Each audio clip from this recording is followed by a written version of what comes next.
Musheerabad MLA ముఠా గోపాల్ గెలిచేంత వరకు ఒక మాట, గెలిచాక ఒక మాట మాట్లాడుతూ 2 నాలుకల ధోరణి ప్రదర్శిస్తున్నారని కవాడిగూడ వాసులు ఆరోపిస్తున్నారు.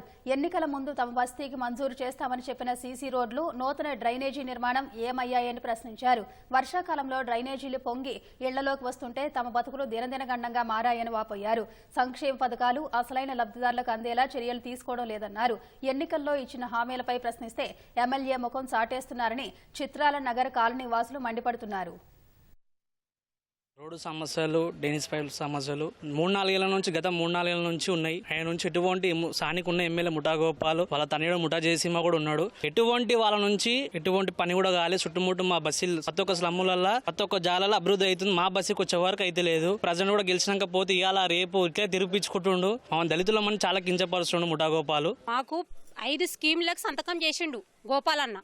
అందులో ఒక్క స్కీమ్ కూడా మాకు శాంక్షన్ కాలే, మాకు రాలే. మా దాకా మాకు ఒప్పుకున్న స్కీమ్లు చేస్తాడా చెయ్యడా, వేరేల ద్వారా మాకు అవుతుందా చేయమని. మీ రోడ్డు తవ్విన తర్వాత నా పాప పడితే 4 కుట్లు పడ్డాయి సార్.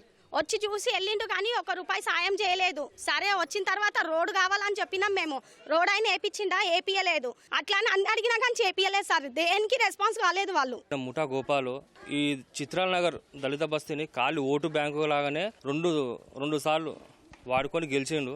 ఇంతవరకు వీళ్ళ సమస్యలు అసలు ఒక మనిషికి నరకం అంటే ఏందో, ఎట్లుంటుందో ఇక్కడ ఉన్న నివాసించే ఈ బస్తీ వాసులకు తెలుసు. అన్ని కష్టాలు ఉన్నాయి ఇక్కడ చూస్తుంటే. నా రోడ్డు లేదు, డ్రైనేజ్ లేదు, వాటర్ ప్రాబ్లం ఉంది, వాటర్ కలుషితం ఉంది. అవినీతికి అండగా నిలబడ్డాడు ముఠా గోపాల్. దళిత బంధు వచ్చింది, ఎవరికి వచ్చింది?